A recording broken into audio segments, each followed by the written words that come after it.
Pets is a Disney Plus exclusive documentary released in 2025, directed by Bryce Dallas Howard. Ran into yet another famous Howard. Hi. Hi, avoiding the three-legged race, I see.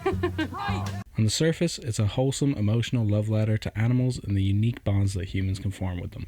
If you listen to the kids in this documentary, or anyone else you may know with pets, you know that the bonds you form with these animals are unlike any other relationship you can have.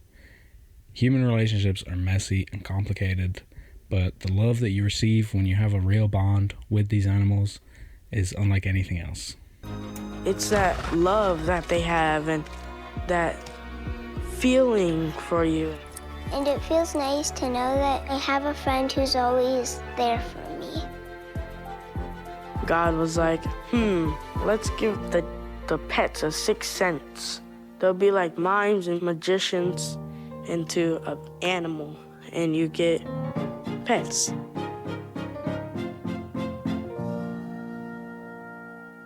And this documentary does a pretty good job of showing that. So if you're looking for something cozy to put on, forget about the horrors of the world that I'm sure you're being constantly reminded of on your phone screen, then turn this video off and go watch this documentary before I potentially ruin it for you. I'm sure you're probably wondering how I could turn something as wholesome as a documentary about pets into more doomer, cringe SJW content. Well, I had my suspicions about this documentary before it even began. The fact that it's a Disney Plus exclusive is a huge red flag. With Disney being an undoubtedly evil corporation, I knew that there was no way they would treat this subject matter with much nuance at all. However, about 40 minutes in, I did start to feel some glimmer of hope with the addition of a pig called Ziggy. I think I always wanted a pig from literally watching Babe and Charlotte's Web. You know, I read about this special kind that didn't get above, 20 or 25 pounds, and I said, that's what I'm gonna do. So I went and I picked up my child, and there he was, screaming. I was thinking, oh my goodness, I'm in love.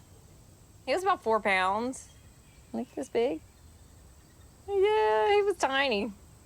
I did research, and they were like, pigs are great pets. They're very smart. They're clean. And I was like, why would I get a dog if I can get a pig that's even better? You can get a pig that stays small, that's super clean, that's super smart. I'm like, why don't people just get these 25-pound pigs? Then Ziggy grew up.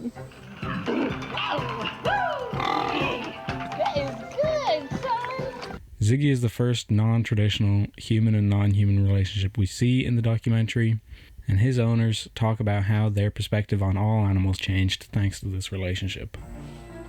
Getting to know him and just how complex he is and how emotional he is just changed my perspective on all animals. We all know pigs are some of the worst treated animals in the world, so to see an inclusion of a pet pig, it gave me a bit of hope. I keep waiting for them to talk about where these animals come from or where they were rescued from or why there's even a need for this sanctuary in the first place. The conversation keeps getting so close into going into this subject matter, but they never quite let it get where it needs to go. He got a pretty decent following, like 50,000 people on social media. That really helped us get started, having a donor base and should start a sanctuary. And now we rescue animals on his behalf.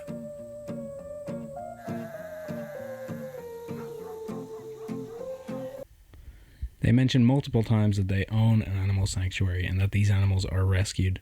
However, they never fully divulge the reasons as to why they need to be rescued or why a lot of these animals are disabled. Well, if you go onto their website, you can see exactly why so many of them are disabled and why they need to be rescued in the first place. I'm not going to go into any of the specifics, but it's exactly what you would expect. It's factory farming, it's cruelty, it's neglect, all the standards when it comes to how we usually treat pigs. So why would they be keeping this pretty important context out of the documentary? Only highlighting these heartwarming stories without actually fully going into why they need a sanctuary in the first place. Well, I can't help but get the feeling that this documentary is some sort of co-opting of these ideas.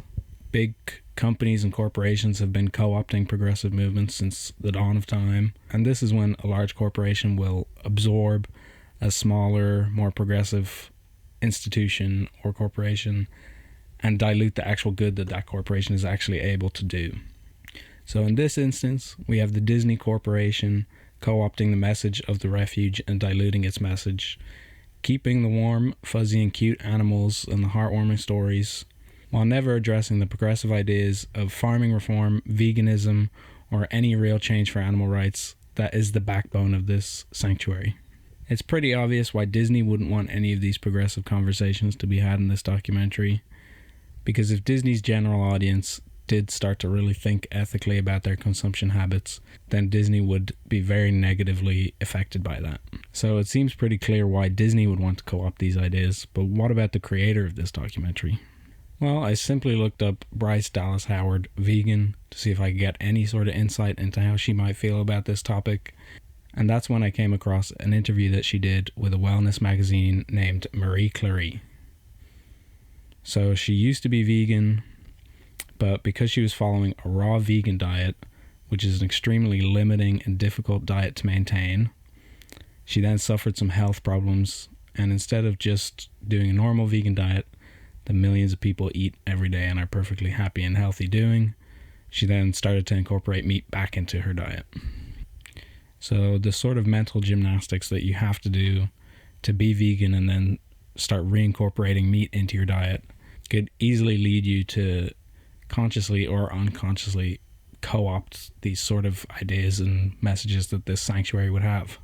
I think we can get an even better idea of what feels so wrong about this documentary by examining the title, Pets. The name of this documentary bothered me in a way that I couldn't really explain at first. I have pets and I call them that, pets. It's not really got any negative connotations in the way that a word like beast might have, but yet it still bothered me.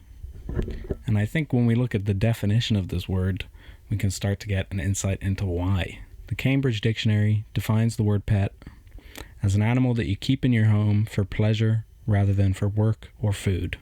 So this is the core problem of the documentary for me. So rather than being a celebration of how every animal is unique and worthy of compassion and love, it's instead a celebration of how us humans can relate to these animals. The worth of the animal is formed solely from how it's perceived by the humans. Sure, a pig can be a pet if a human decides it will be. If not, then it's livestock. It's bacon waiting to be harvested. The animal is not the important one in the word pet. It's the human that's emphasized in that word. So what kind of relationship is this? Who benefits from it if one party in this relationship is only given any worth or meaning by the other party? Is this really a relationship that we should be celebrating? It's only a relationship worth celebrating when you're looking at it from the human's point of view.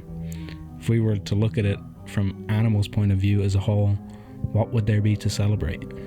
There's a famous quote by a Christian writer of the name William Ralph Ing that goes, "We have enslaved the most of the animal creation and have treated our distant cousins in fur and feathers so badly that beyond doubt, if they were able to formulate a religion, they would depict the devil in human form."